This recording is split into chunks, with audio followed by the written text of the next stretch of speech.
Welcome, ladies and gentlemen, to Anatomy of Movie as we talk Lights Out today, and we have a special guest. Stay tuned, and we'll find out who. Welcome to Popcorn Talk, featuring movie discussion, news, and interviews. Popcorn Talk. We talk movies. And now, here's Popcorn Talk's Anatomy of a Movie. That's right, ladies and gentlemen. We're talking horror today with Lights Out. We have Marisa Serafini. Hello, everyone. And as teased, we have Alex DiPersia, a.k.a. Brett from the movie. Brett, Brad, Brent. Whatever. One of those. One of those ones. Listen, I kept thinking that your name was Brad in the entire movie. Yeah, I mean, I thought my name was Brad for half the movie. Was it written Brett in the script? It was written Brett with one T. One T. Yeah. I don't know most Bretts with two T's, though. I thought it was a 2T name. I thought it was a 2T name. No. The Mr. Spelling over here. Why do you need two? Mr. Name Pronunciating. Anyway, welcome to the show. Thank you for coming by. Thanks for having me. I gotta first and foremost applaud the movie. I thought it was amazing. Thank you. And you know what? We don't have Demetri Panos today, who is a horror buff, nor Daryl Kristian. They're off on vacation, so I dragged Marisa into this. Yes. Not a horror buff. Not a horror. But she did enjoy it. I did, because I'm one for like a good drama story, and this film for horror had a good drama story, and I was thoroughly surprised. For sure. You take the horror out, it's just a really good dramatic story with family elements, and then you're rooting for these people. It's a mini family, but you want to see good at the end of the film. Yeah, I think we owe our success to that story. I mean, it's not just a run-of-the-mill horror film. It's more than what you expect when you go in, I think. So let me ask you this: Did you, during the audition process or whatnot, did you go and see the short film? I saw the short. I think before my last meeting on the film. I'd read the script. Obviously, a very appealing script because of the family element that you mentioned. It's more than just like a campy horror film. It's not just a bunch of pretty people getting murdered somewhere. There's a lot more than that. And then, as I got closer and closer to the role, I watched the short just to get the idea of the concept. But it's an awesome. I don't know if gimmick's kind of underselling it, but simple primal fear trick that we use in the film, but then wrap this wonderful story around it. Yeah, I didn't see the short film until after this because I found that it was available just on YouTube or something, and I enjoy it. But I like the concept. Can you tell us about the audition process for you and how you got? The audition process for me was an interesting one. I live in New York, and so we shot this. I believe it would have been last June. Mm-hmm. June is when we shot it. So in like March. I remember I self-taped for this and sent. That's when you tape yourself at your agency or something, and you send it across the country because you're too lazy to get on a plane and fly to Los Angeles. And nothing happened with it, and I totally forgot about the project. And I'd come out to LA for a wedding for some friends. My manager sent me the script, and they were like, give it a read, see what you think. Teresa Palmer's attached, so I read it, and I was like, I've read this script before. And they're like, oh, yeah, but there's new casting directors. And I was like, well, I mean, if they didn't like me the first time, they're not going to like me now. They're like, just drop it, go for it. And I went in, and it's a casting director I'd known for a really long time since he was an assistant for some other casting directors. And he's like, I love you for this part. So I read for it. Didn't really think much of it. And then, later in the day, my manager's like, they're great. They love you, you're great. And I was, you hear this stuff all the time. You don't really think. I think this was a Thursday and on Friday or a Wednesday, and on Friday I was leaving for Napa to go to this wedding. So they call me Thursday, and they're like, "All right, you're gonna test with Tez on Friday." And I was like, "Oh, this is great," but we kept moving the times. So finally, I forget what time I tested. It was fun. Teresa's a great actress. The scenes that we shot were not scary scenes; they were the kind of the nice, intimate scenes together.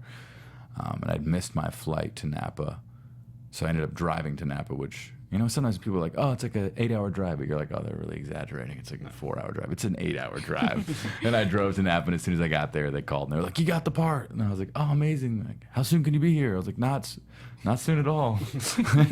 I'm in Napa for a wedding. They were like, tomorrow morning? And I was like, no, I literally just drove 8 hours. It's 7 p.m. Cut to... Now 7 p.m. Sunday, 5:30 a.m. Monday we were working. Wow. Yeah. It's a very short turnaround. Yeah, very short turnaround.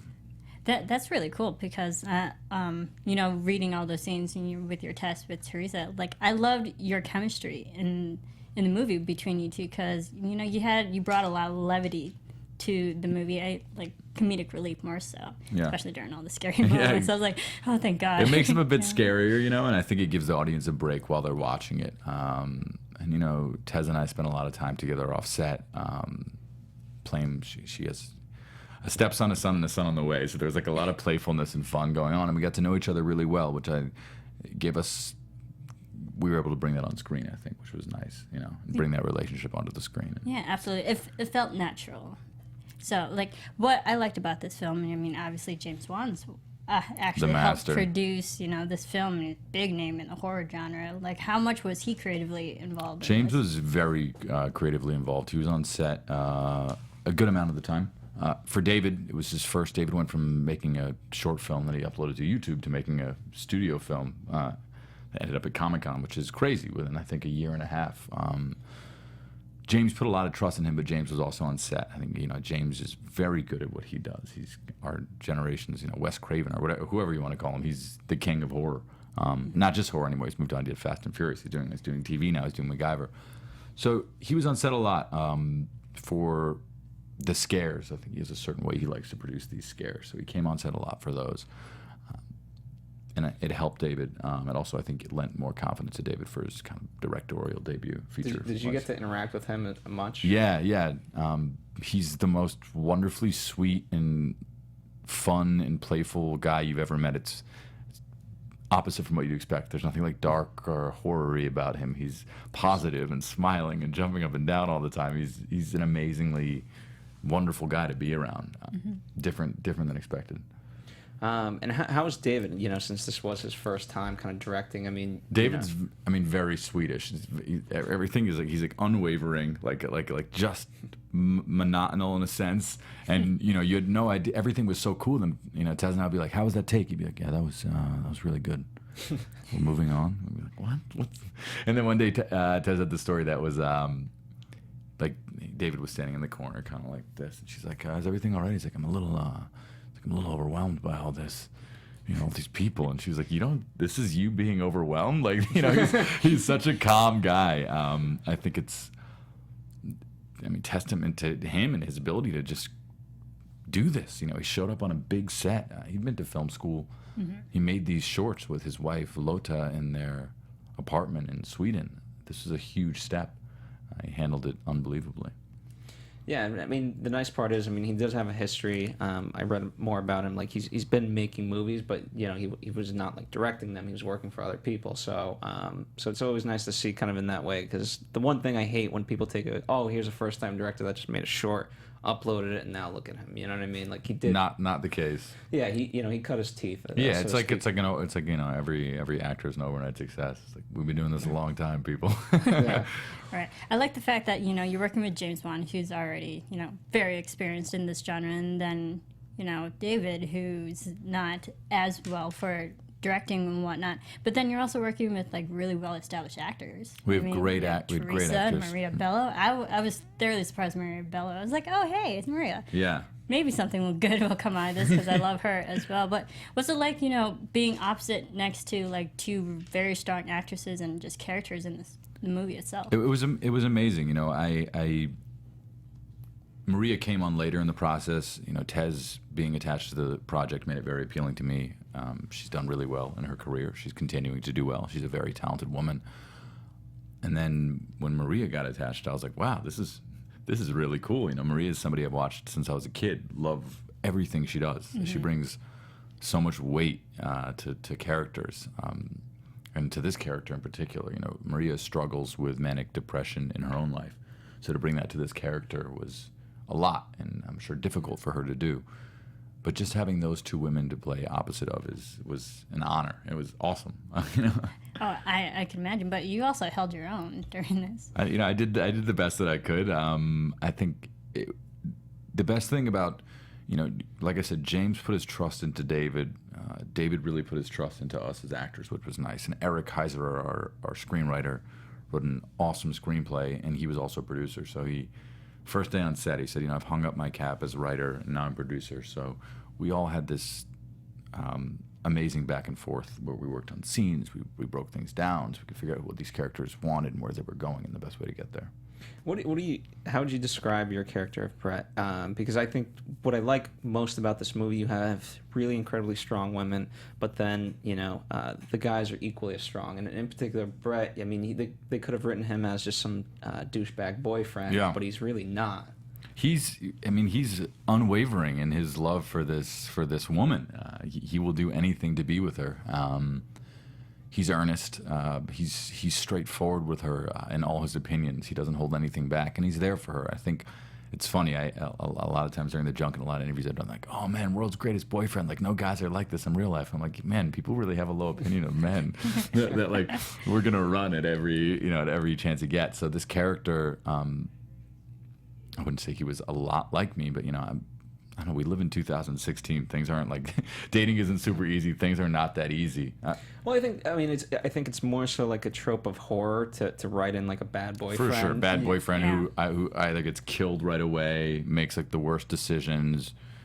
You don't, and I think another trope of horror is you don't really root for any of the characters. And I think the nice thing about this story is you root for every single one of them, whether it's Martin, the little kid, or Maria to get better.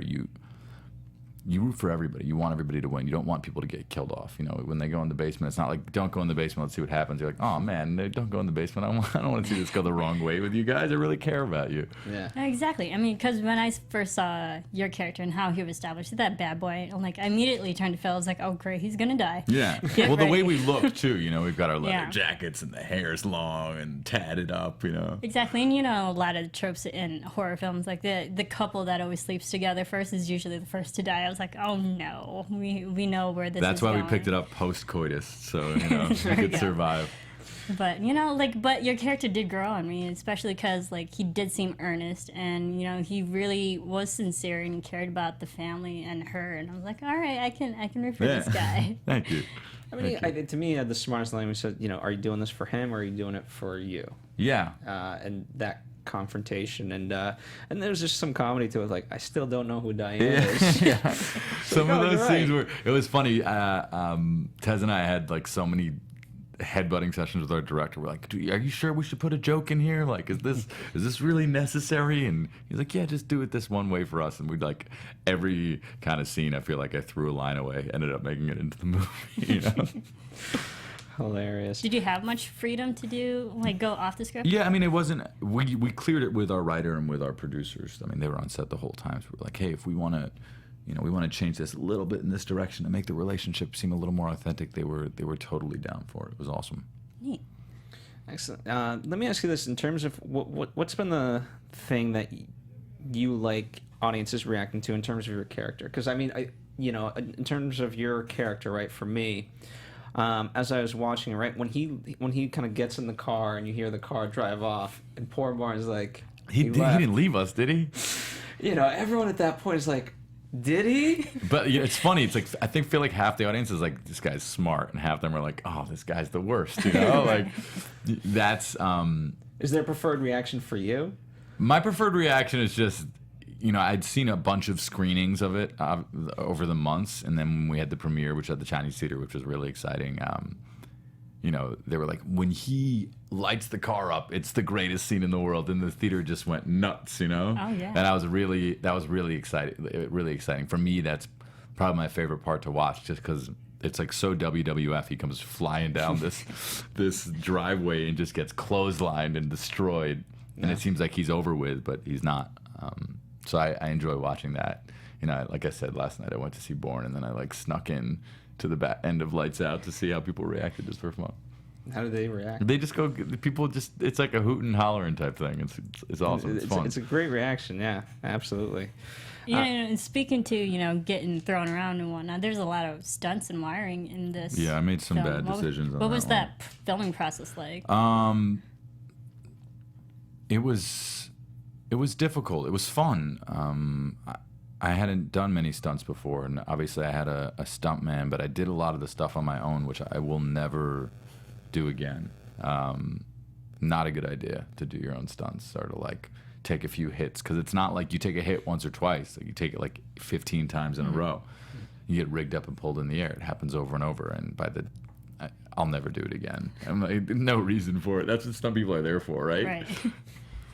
I read that in terms of the lighting, right, they wanted to have it as natural as they could. Obviously, you still have to have some, lighting and whatnot. But did that also kind of set the tone in terms of, as you guys are shooting it, it's a little bit easier perhaps to get into character? For sure. We shot in this really, well, there was the apartment that there's a few scenes in that Rebecca and I share, or I'm trying to share with her. And then there was the house in Highland Park, was where we shot. And that house was so dark the entire time we shot there.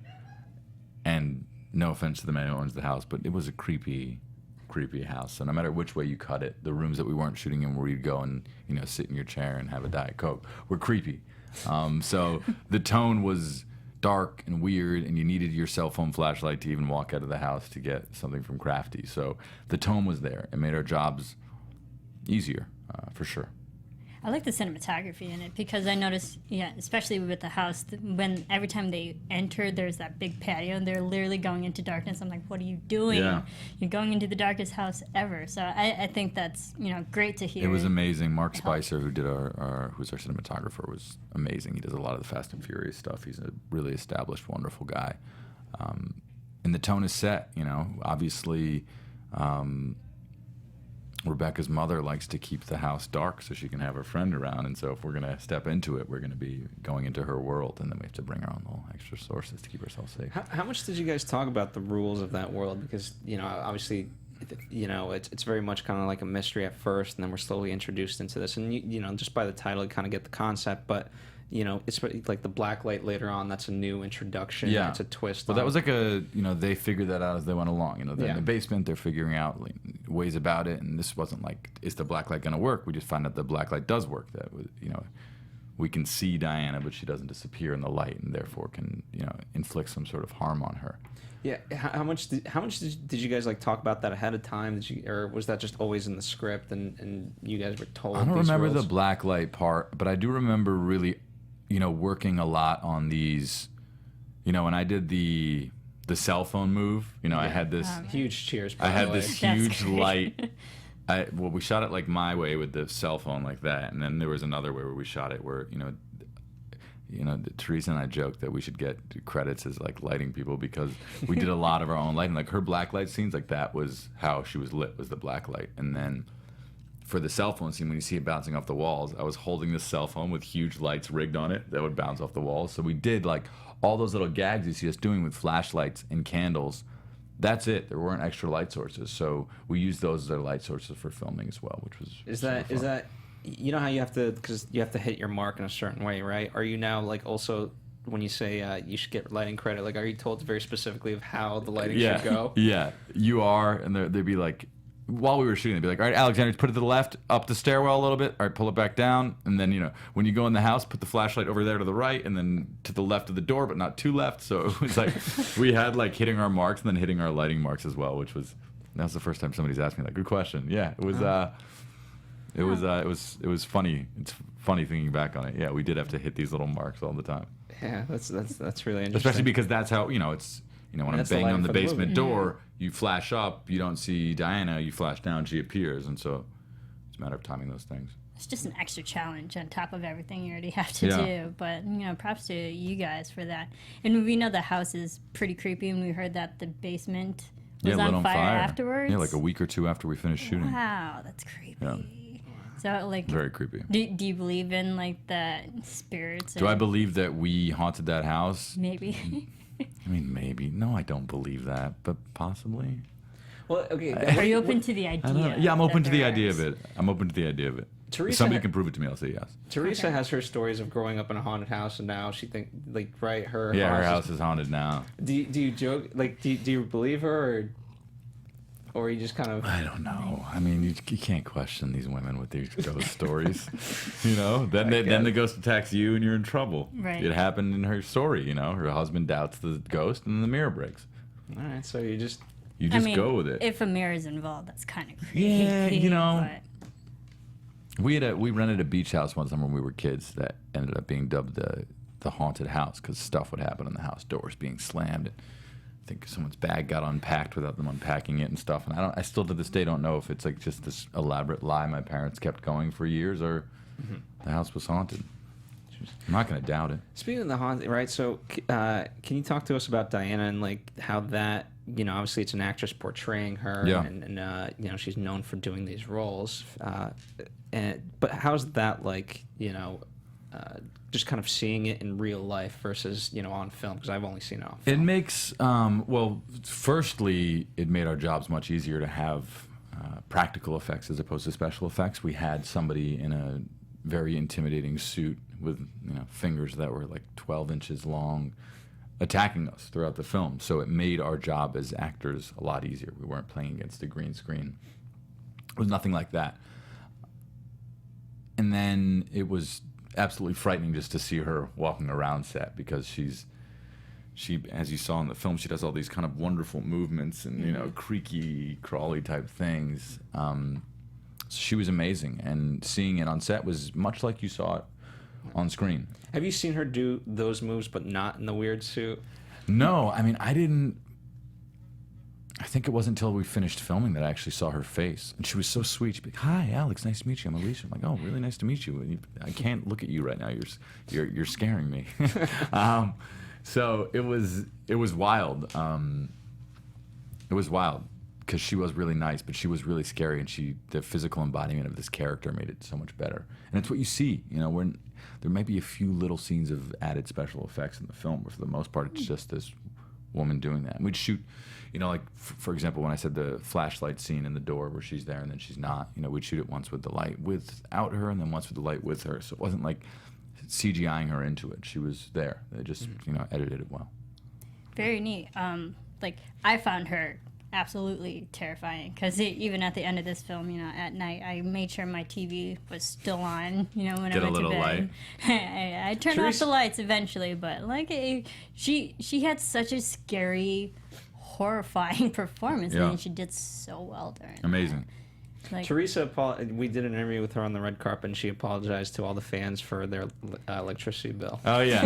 Yeah, exactly. You're going to be keeping the lights on for Yeah. sure. It definitely gets you. It definitely got us while we were shooting, because it does play in that really primal fear of you have no idea what's there, or, you know, you're staying in a place you don't really know, and you think something's there, and it's just your garment bag hanging on the closet, but you convince yourself it's something every time. Yeah, I'm amazed. Like, I applaud this movie on so many levels. The fact that, like, you know, such a simple concept that, like, has always been there, but someone hasn't done anything with, and then this movie is able to capitalize on.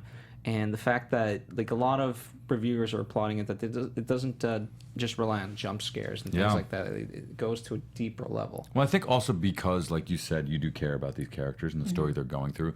It makes those scares much more intense. You know, they are, obviously there are some jump scares in the film, but in caring about these characters and what they're going through, it makes it that much scarier. It makes it that much worse, you know? Absolutely. and I think it's not just the whole idea of going off the primal fear of darkness, but also the concept of, you know, monsters in the closet, monsters under the bed. So, like, they had those added elements to it. We had it all. Pulling you under the bed, right? Yeah, you know, I used to do this terrifying. move where I'd count my steps to the bed and then jump at the last second to get in bed when I was a kid, so nothing could grab me under the bed. And sure enough, you know, Martin gets dragged under the bed in our film in that one scene. So speaking of how, you know, I mean, Gabriel Bateman, he's making quite a name for himself in the horror genre. Creepy kid. I know. He's the sweetest kid in the world. What was it like to work with him? I mean, he's so young, but already, you know, pretty accomplished. Yeah, very established. His whole family, I think it's like 9 kids and 10 of them are actors. Wow. Well, his sister's in Annabelle 2 right now shooting. It was awesome working with him. I think I was used to working with kids that could be very moody and, you know, 5 minutes into it, you're like ready to just leave. But he was an unbelievable professional, and also really sweet and wonderful working with a open-eyed, bright-eyed kid who was like eager to learn things beyond movies, just like talk about stuff. You know, I remember talking about the subway system in New York with him. You know, it was like eager and fun and happy. So it made a lot of our off-camera time, whether it was with Gabriel or with Tez, was just really nice and fun. And he was like any other little kid, just a little bit smarter and maybe at times a little creepier. On screen. Well, this movie is getting like really positive reviews from the fans and whatnot, and it was also at Comic-Con. You just went to your first Comic-Con. I did go to my first Comic-Con. So how's the fan reaction been like? Fan reaction's been pretty awesome.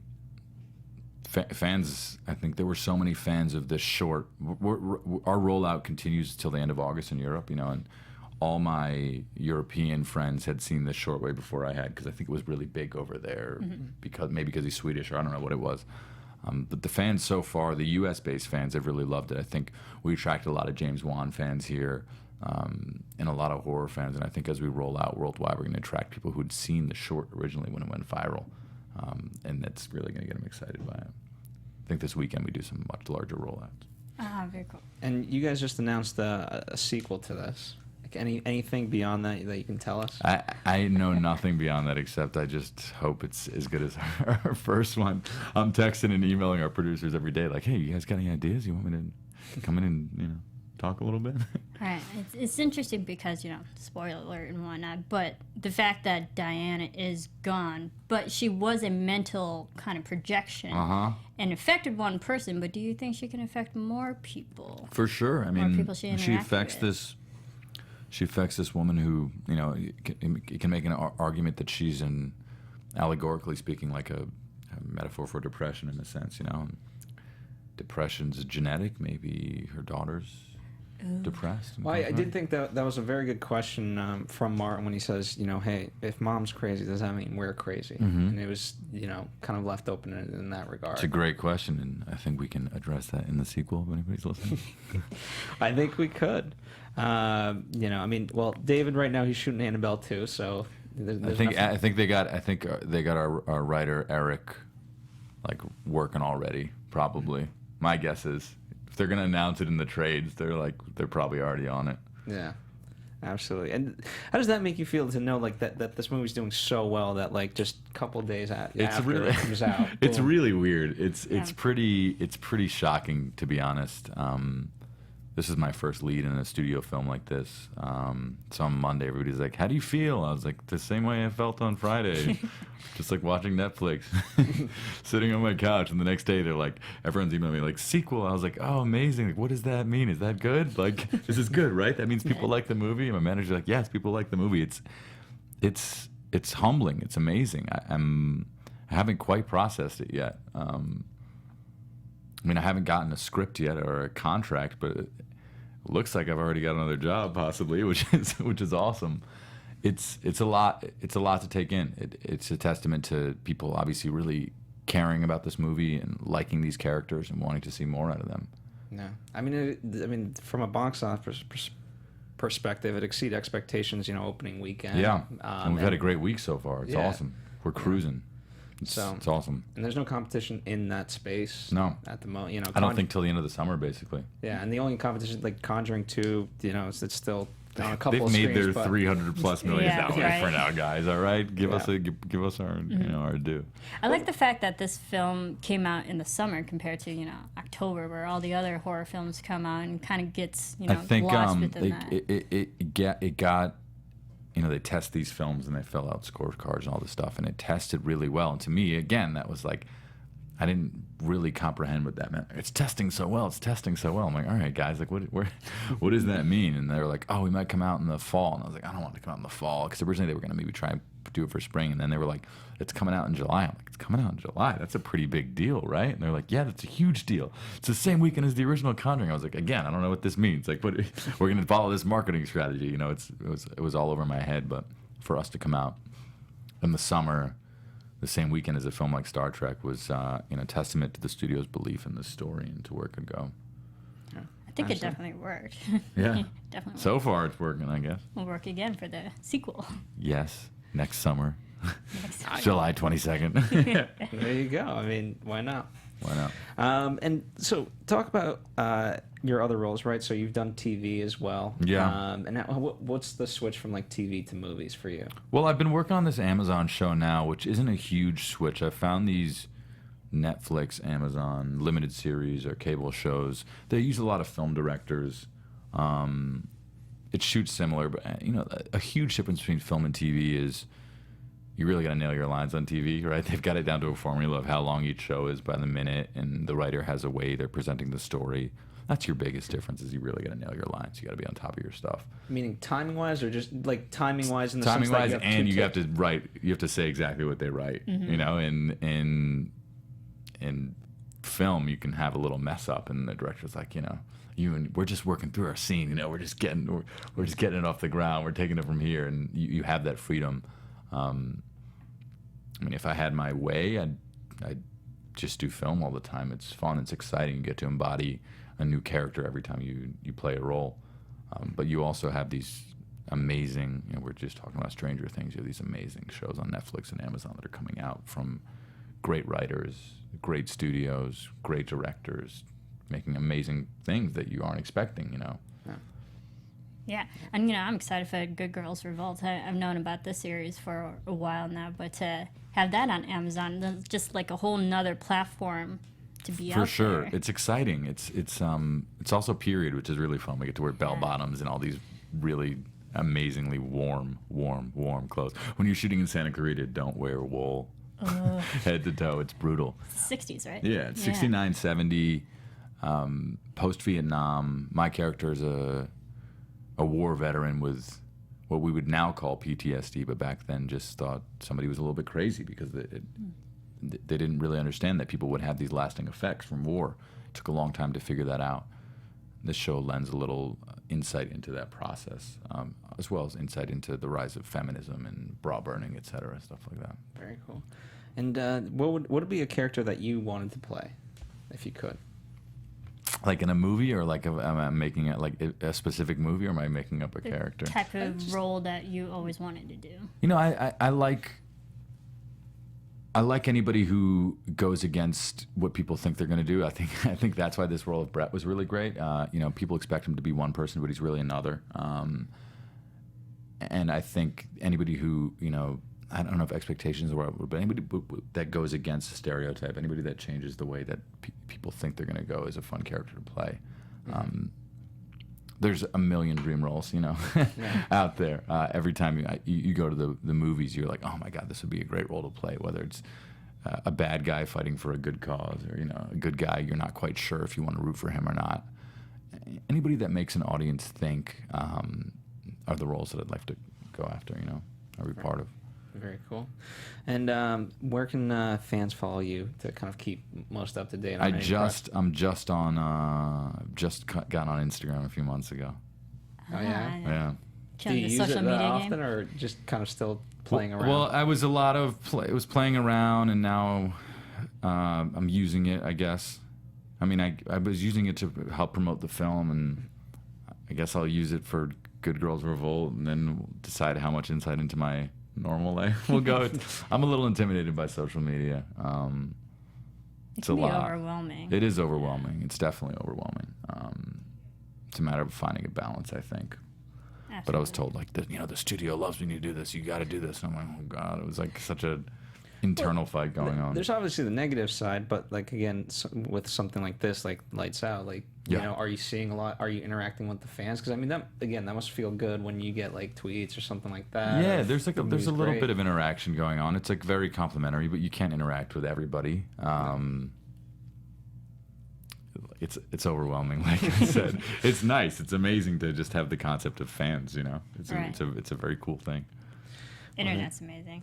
Even like Snapchat's like the big thing right now. So you're on Snapchat. I'm not on Snapchat. Something inappropriate would happen if I was on Snapchat. I don't understand Snapchat. Yeah. And I should understand. I don't really understand it either. I knew that like Gabriel did some Snapchat takeovers for like various mediums while we were on. I know there was a Lights Out filter on Snapchat. Oh wow. Oh, that's creepy. No. I can imagine what that looks like. I've got screenshots of it, but I never did it because I don't use Snapchat. There you go. I gotta imagine Diana's kind of in the background or something. Yeah, like I think what it is you make a scary face and then Diana pops up and like you send that to your friends or however Snapchat works. No, that's terrible. Yeah. That is a horrible joke to play on people. Yeah. We had like a running joke after we saw the film, like anything wrong that goes here in the studios, we just blame Diana. Mm-hmm. Like, I still use that in my regular life. Yeah, there you go. It's always her fault. Yeah, it's been her fault for a good year now. Absolutely. Well, thank you for joining us. Thanks for having me. I appreciate it. Pleasure. And again, I can't say enough about this movie. So congratulations. Thanks so much. And I genuinely look forward to the second one, and seeing where Brett goes from there. Yeah, Brett. He's loyal as a dog. This guy. He just wanted one sock. I mean, to write that just in, one just sock. one sock, and the poor prick, like his little rainbow colored Yeah, sock. come flying out the window, hits him in the face. That scene, that was probably the longest scene it took to film. It was like a matter of Tez throwing a sock that would like somehow come directly to me, and it was like sock over there, sock over there, sock over there. That took a lot. I give you guys credit because you guys normally like it would be cut every which way, but it was a long take. It literally took forever to shoot that scene, and then I was catching it lefty, and then I was like, oh, nobody catches lefty. He's like, yeah, you're righty. You catch lefty, you throw righty. I was like, all right, damn it, they're right. Okay, I gotta practice this thing and get it right. Is that how it works? Yeah. Oh, I didn't know that. Baseball. There you go.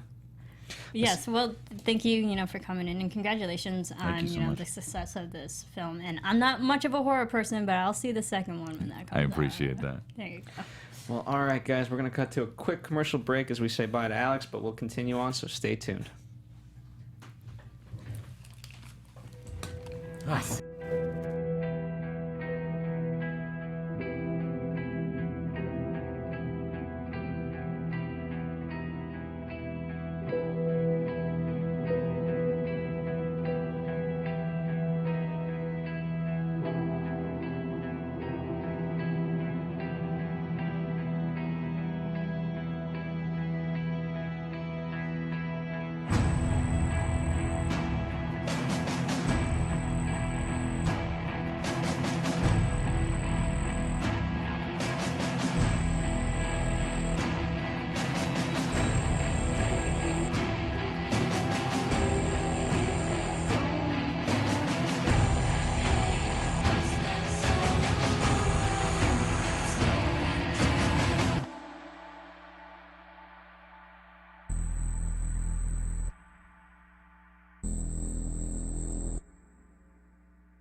Welcome back, ladies and gentlemen, Anatomy of Movie fans. Again, we're talking Lights Out. That was Alex. DiPersia. That's it. You know what? I'm glad we had him. He gave us a couple of insights. And so now Marisa and I will continue and we'll kind of fill in the gaps on some of the stuff that we didn't get to talk about, in terms of the filmmaking process of this. By the way, you can download our rundown for the show in the description section so you can kind of follow along, and anything that we don't get to, you can kind of find there.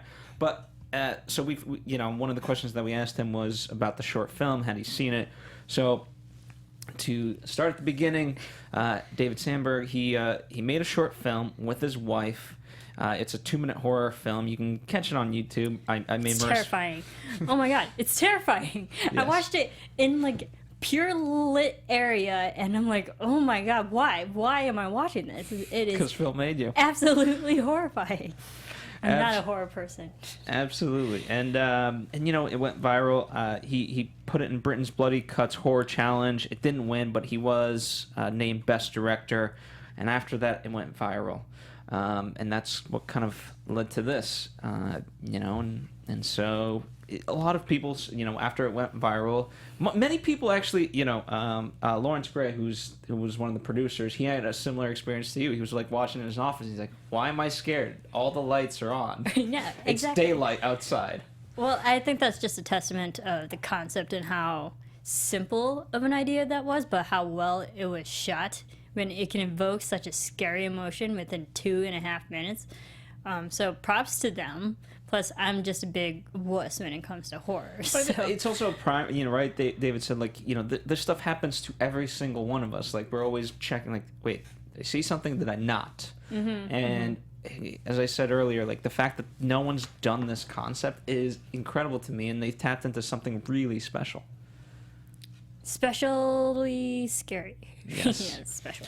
One of the things we did, this is a couple things that I like about this movie. It's so quick and efficient. At 81 minutes, that's including credits. It wastes no time. It knows what it is, and you can just kind of, if you have, like the way I stole Marisa, right, and I stole somebody else, but it was one of the ways I presented it to other people was like, hey, if you have a couple extra, like, if you have, give or take 60 minutes, go see this movie. Because it can be that quick, and you're not wasting too much time watching it. I mean, what I enjoyed about this film was that it wasted no time in telling the story to a point where, like, we can easily understand what's happening. There was a good backstory set up, and we understood where Diana came from, where the connection was to the mother, where the connection is to the rest of the family. And it wasn't, like, convoluted. It was very thought out and very well produced in that way. So, but it took a little bit amount of time, but I understood it. And then we're always talking about pacing. They're always moving from room to room or house to apartment and back and whatnot. So, like, the pace was pretty on point. And the longest scene that I remember was the actual opening scene. That was very slow and methodical. Right. And that's what sort of set up the world, and we don't obviously know quite what the hell is going on. And interestingly enough, like, the mannequins were part of that location. So, yeah, you're kind of thrown off. It throws you off in that regard of, like, wait, am I supposed to be scared of the mannequins? Because they're creepy as hell. They are. Like, and even I'm watching at the beginning, I'm actually pretty fun to watch horror films because I'm the kind of person like, what are you doing? Why are the mannequins there? Like, what purpose do they serve? Who works in a place with creepy mannequins like that? I was wondering what his job was. Yeah, I mean, like some type of factory, but I'm like, what the hell are these random mannequins doing here?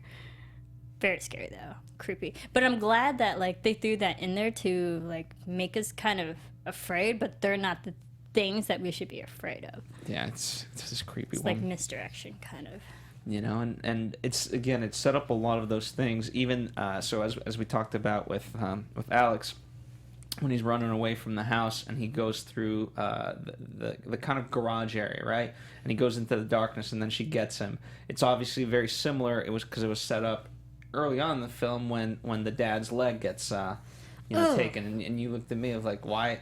What happened? Well, now we know. Yeah, now we know that she's in the dark.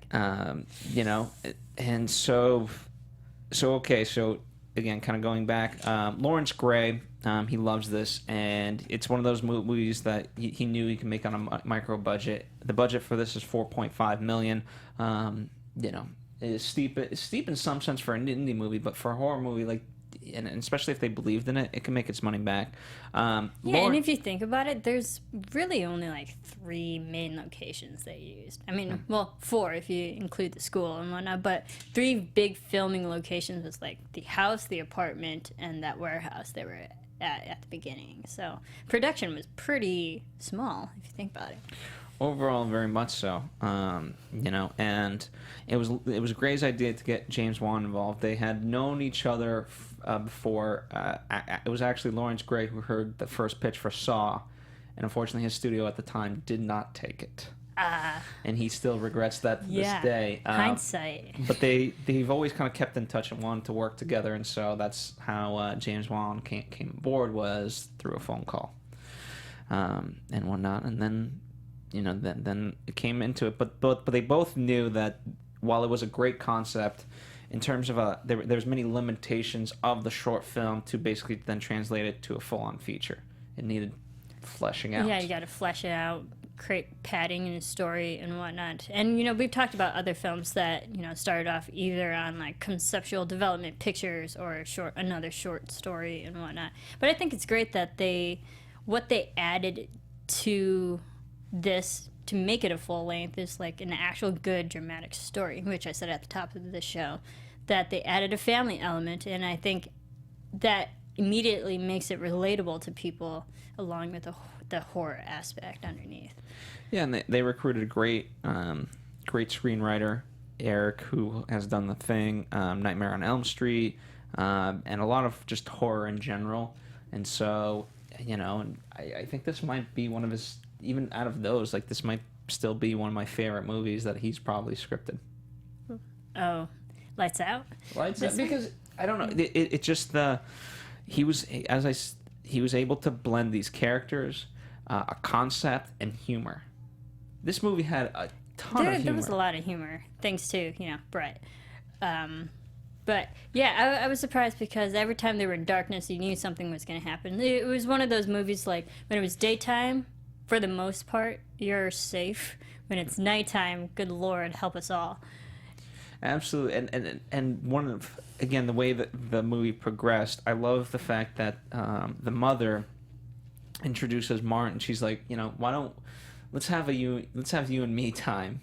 We need to spend a little bit, and it'll be just the three of us. And immediately he knows, what? What? Who's the third? And then when she turns off the lights and starts introducing Diana. Yeah, no. Well, like, and the problem was, like, she was holding the kid's hand. I was like, no, someone hold my hand, because, like, we could see and, like, hear Diana, like, slowly walking up behind the kid. Like, this is absolutely terrifying. But it works. What I appreciate about that scene is that it works on the horrific level because the kid's scared out of his mind, and yet here's Diana, or not Diana, I'm sorry, the mother, who's saying, like, no, don't be afraid.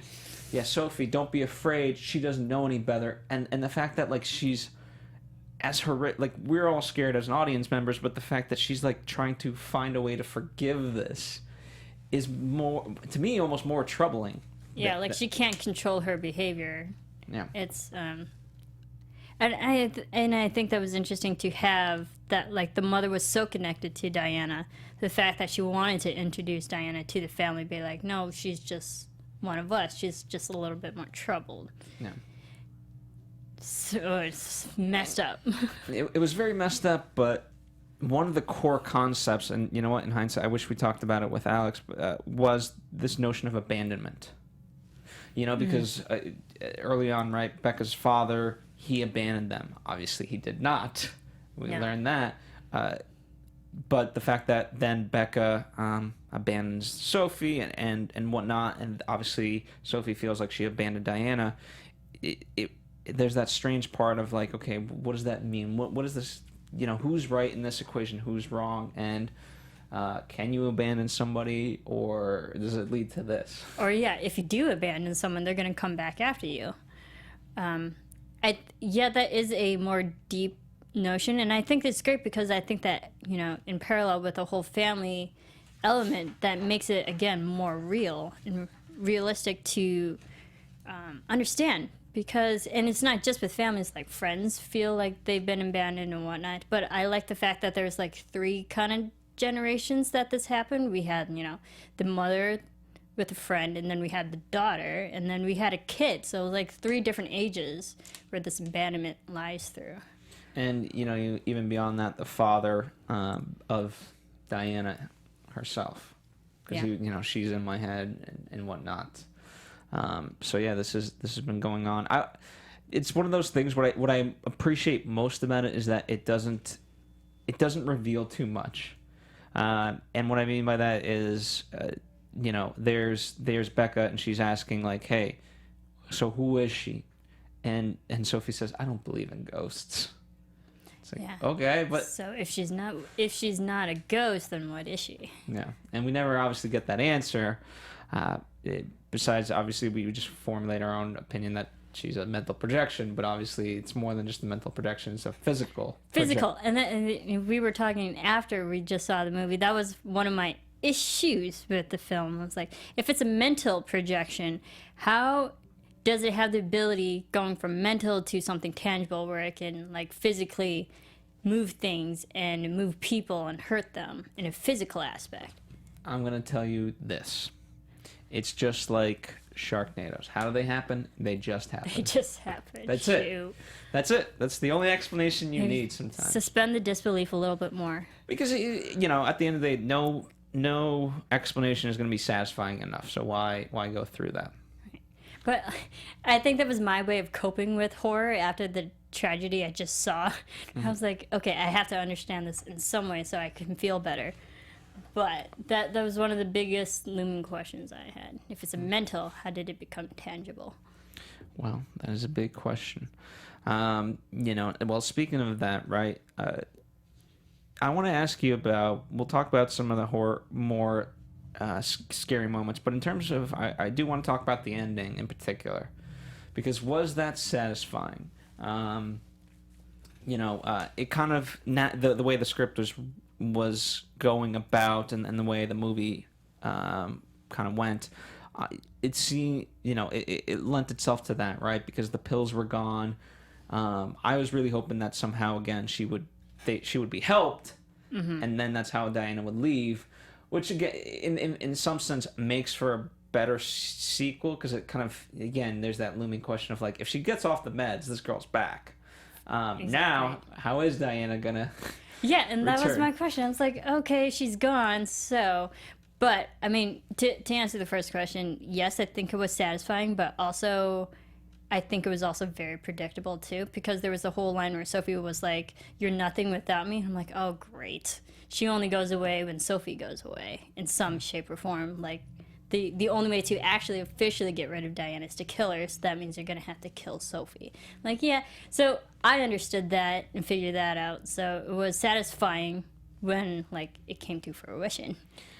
I just, you know, I love this movie. The only, and I'm not saying I'm dissatisfied with the ending, but what I like, it was so much fun watching the movie, and as gruesome it was to kind of see these, you know, this family and going through all of this, you know, and pain and horror, whatever the case may be.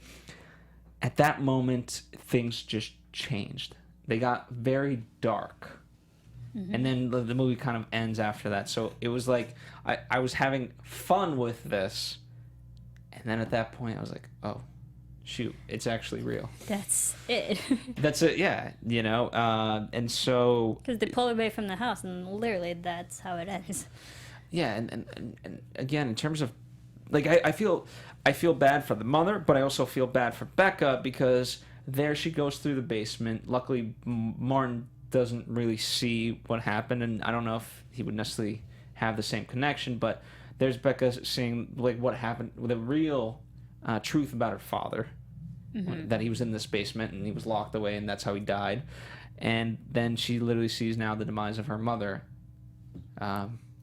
because of this thing. Because of Diana. I felt bad too, because yes, Sophie's now dead, but also I was like, oh no, now they're orphans.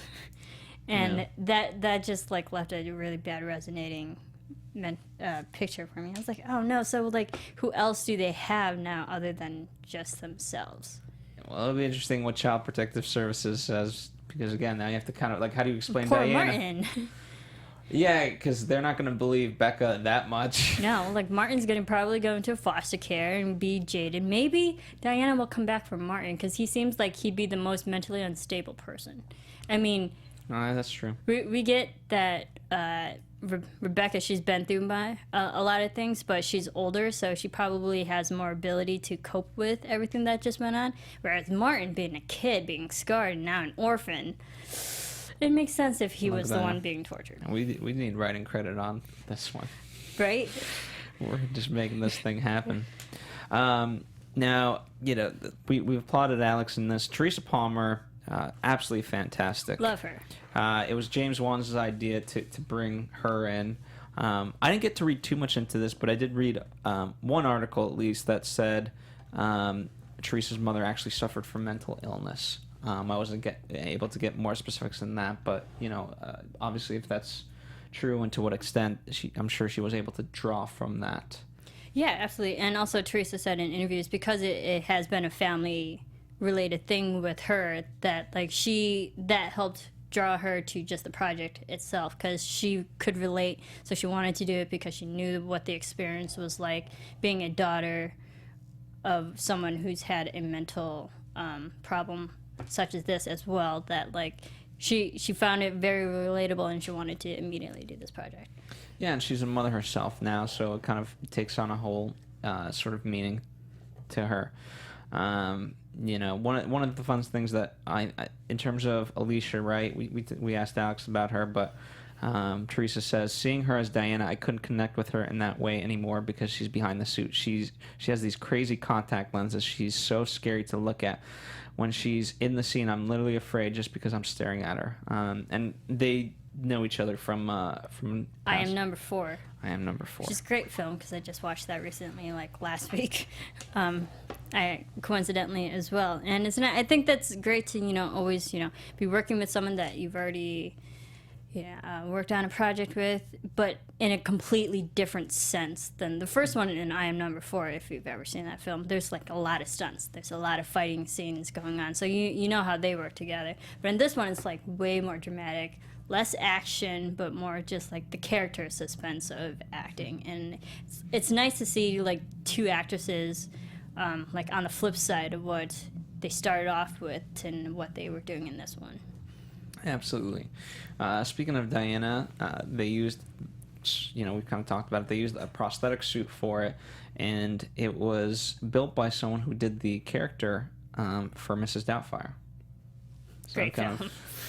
Of, obviously someone that's worked in this space a long time and whatnot, so, Creepy. And I was trying to look up actual suit of Diana, or the prosthetic suit that she wore, but I couldn't see anything. So the only thing I've seen was on film, and most of that was in darkness. So I've never seen like a full clear image of what Diana actually looks like, which makes it all the more scary because it still leaves it up to the audience of how you can delineate her as a picture. Yeah.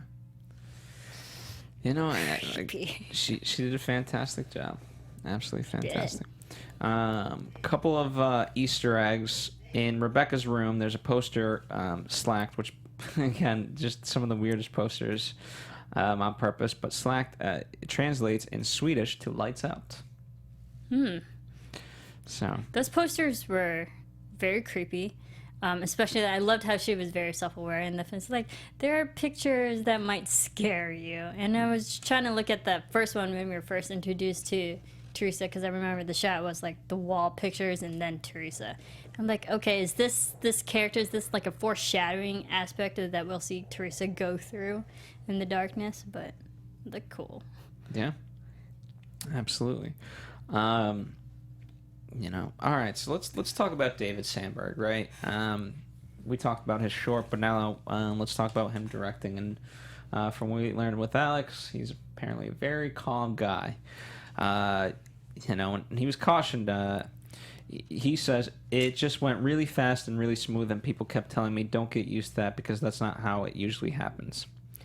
Filming, no. Usually, like, there's always obstacles, and you always have to, like, plan to, like, okay, how do we change this, or how do we fix this, whatever. So the fact that this went fairly smoothly for his big directorial debut, good for him.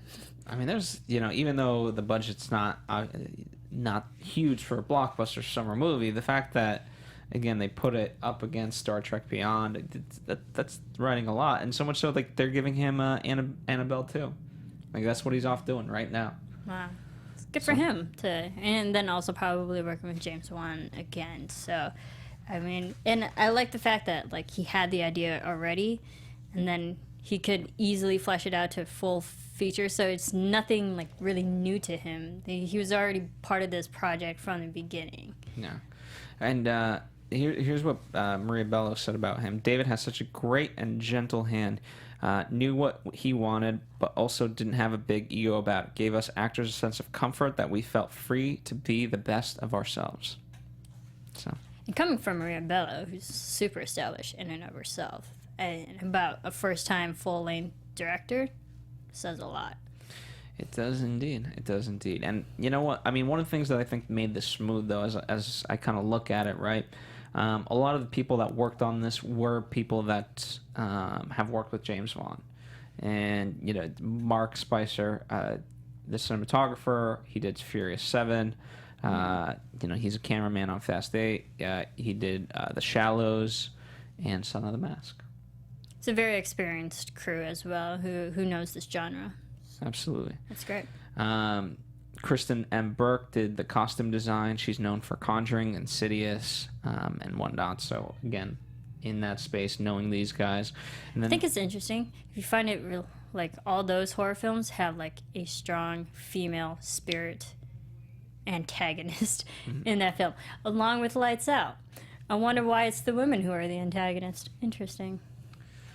well, I don't know. No, I just realized that. I was like, all those have, like, a female antagonist as the, you know, the main scary the big baddie of the film. well, it's because everyone's keeping Alicia employed. I mean, she's in most of those movies. Yeah. You know Good what for I mean? her. Like that's her. Obviously, she's in Agents of S.H.I.E.L.D. and whatnot, and kind of other things now, more and more so as an actress, not just being a stunt woman. But you know, the way she described, like, she loves portraying this role because she loves to scare people. So, you know, I think she'll continue doing it. Oh, absolutely. And it's not just horror too, but like she can just do a lot of action as well. I believe she's a Kate Beckinsale stunt woman for Underworld. Mm-hmm. So good for her. She's working. Indeed. And so, in terms of the editing, Michael Aller and Kirk and Maury, they edited this, and so, again, continuing the theme, Annabelle 2, The Boy Next Door, they've worked on all these, Conjuring 2, Furious 7, Insidious 2, and one of my favorites, Piranha 3 Double D. You love Piranha. Piranha's a good movie. Yes, we've Piranha seen that together. Piranha 3D is a good movie. Piranha 3D. Phil forces me to watch a Double lot D. of movies outside my comfort zone. We have seen that film. Sometimes you have to. You make me watch crappy musicals. Oh, yeah, that's true. I mean, that's good. I'm trying to think, because this is a short film. I don't think it needed to be much longer. Nah, if I can't imagine what you would have added, and the fact that it has so few characters works really well towards it. I don't think you need it. You know. The music obviously was very great. Scary. Benjamin Wallfish composed it. He's known more as an orchestrator / conductor. He's, you know, those are the bigger movies that he's done, like Atonement, V for Vendetta, Robin Hood, Eat, Pray, Love, 12 Years a Slave, and so this is he's done lighter movies. Yeah, well, he's composed for other movies, but so now it's great to kind of see him do this and really be a composer rather than just a conductor and orchestrator. Good for him. And like all those films, they're so vastly different from each other. Like you have Eat, Pray, Love, which is romance, and then Atonement, which is also romance, but like drama periods and whatnot. So it's great when he can span like so many different genres and evoke different emotions. Because even listening to the music for this film, I was scared the crap out of just trying to get the music for this one, and like I didn't want to listen to more than just the trailer music. So good for him. Indeed. All right, so let's get into box office. This thing's doing so well. Last I checked, 33 million overall. So wow, for horror, that's great. But look at it this way, right? How often it made about 15 million opening weekend, right? Give or take. It's basically a 3x that's a multiplier of 3. Yeah. Right? That's what movie can say that? Opening weekend. Not a lot. And I think that's why there's so many horror films too, because they're easy to film, they're usually low budget, and so many people love it.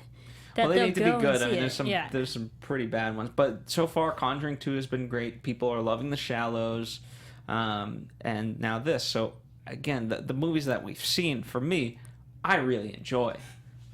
But Purge Anarchy, not for me. Yeah. But Or 3D Election Year, Piranha is for you. Hey, listen, that holds a special place. Yeah, Lights Out. I mean, I've seen the first Conjuring. I didn't see the second Conjuring, but I have seen Annabelle. That's probably one of the only other horror films that I have covered for Anatomy. And that was horribly terrifying as well. I forced Demetri to go with me to see that. Like, I can't see these movies by myself. No.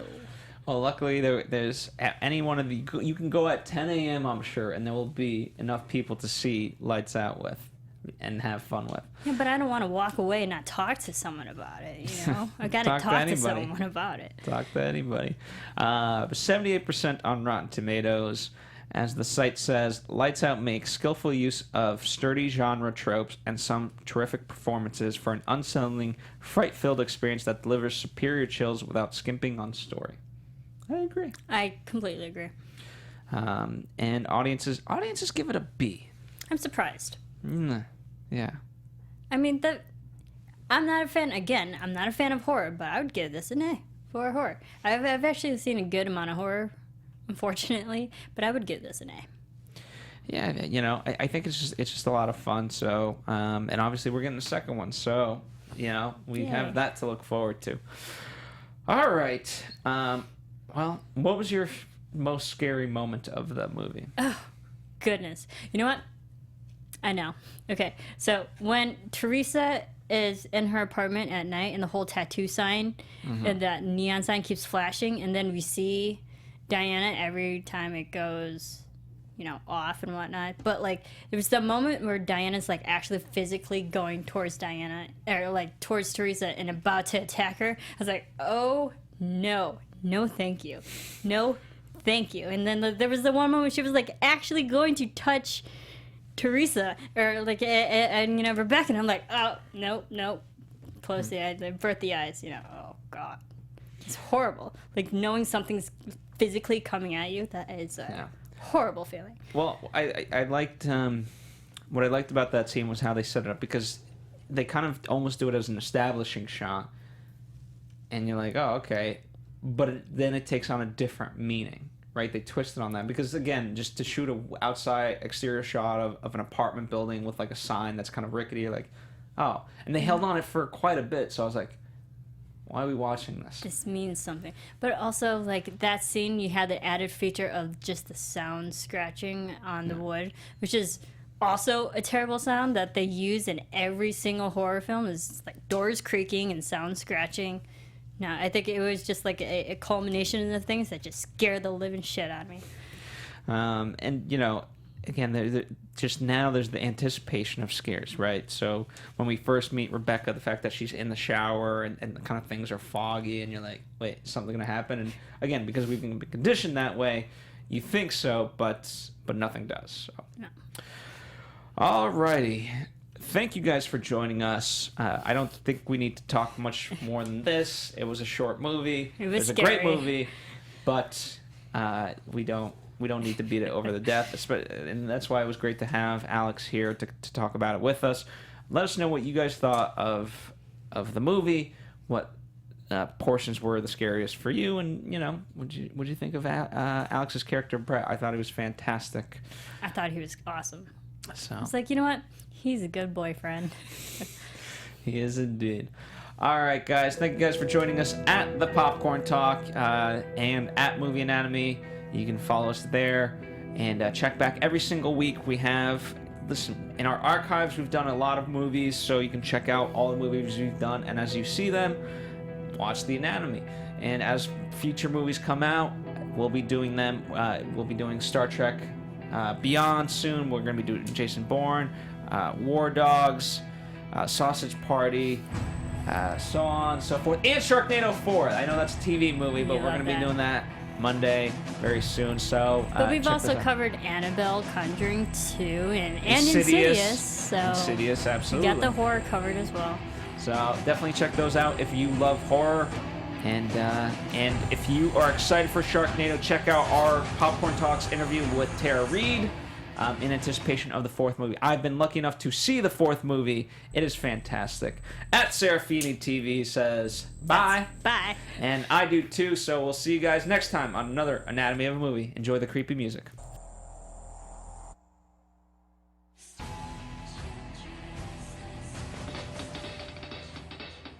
From producers Maria Menounos, Kevin Undergaro, Phil Svitek, and the rest of the Anatomy of a Movie staff, we would like to thank you for listening and subscribing to the show. If you have any questions or comments, feel free to email or tweet us. I'm Sir Richard Wentworth, and this has been Anatomy of a Movie.